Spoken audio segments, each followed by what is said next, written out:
I hope you had an absolutely wonderful celebration on Easter Sunday. But I wonder exactly what it meant for you. I don't know about you, but at different times in my life, Easter's meant something very different.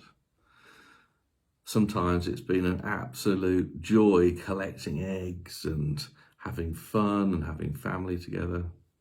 Sometimes it's been incredibly reflective when you're considering the loss of friends and family, or you're having a really difficult time and considering how you're going to cope with that.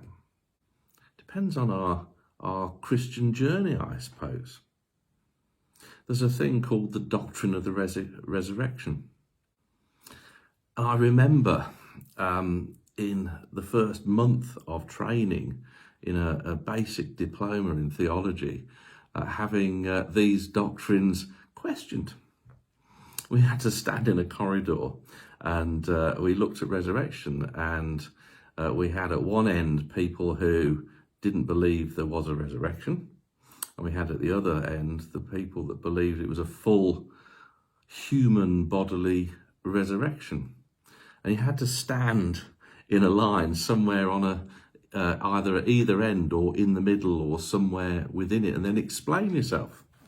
And it was interesting when you think that everybody there had a strong living faith, which they were living out in the world.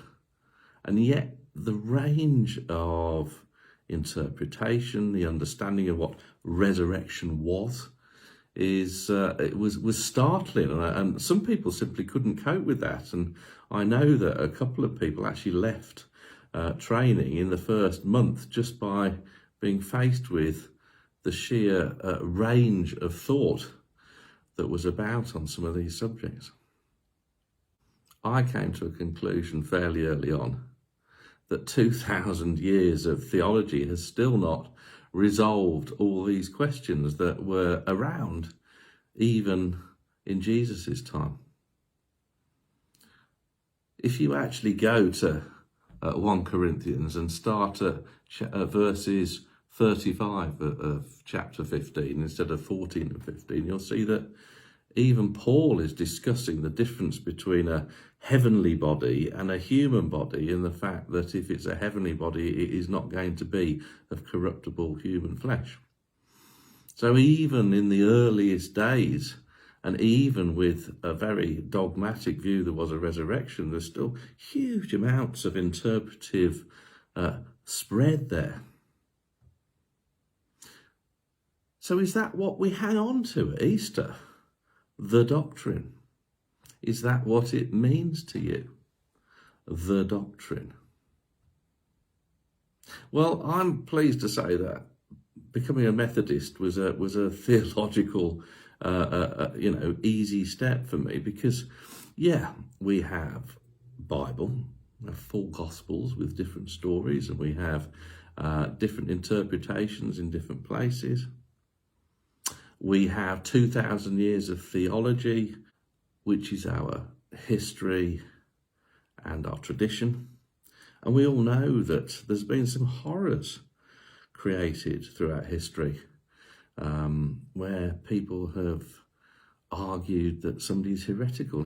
I wonder whether we just need to get beyond that, because if you think about it, theology is based on the Bible, it's based on intellect, and it's based on tradition. But Wesley introduced this new thing, which was our Christian experience. Now, for me, I'm able to step beyond debating and arguing 2,000 years of theology about the resurrection, because I can experience it.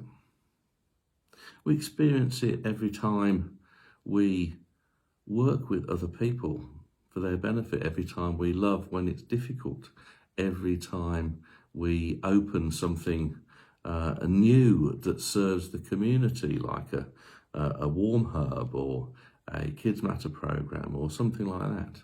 Every time we worship and sing together, you experience God present. The Spirit is a living thing. And I have far too many examples now in my experience where the presence of Spirit and recognizing the presence of that Spirit totally transforms a situation.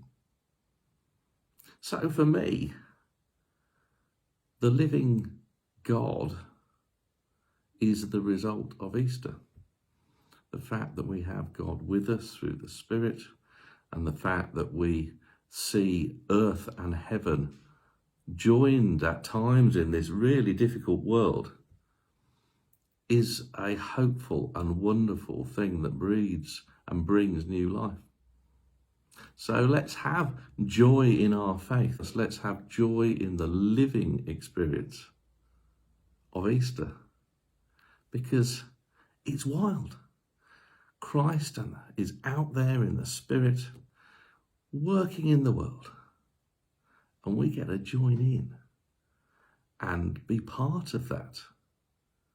And in so doing, we see eternal life stretched out before us, and we see God present now in this world, on earth, as it is in heaven, just occasionally, and with great joy. Happy Easter.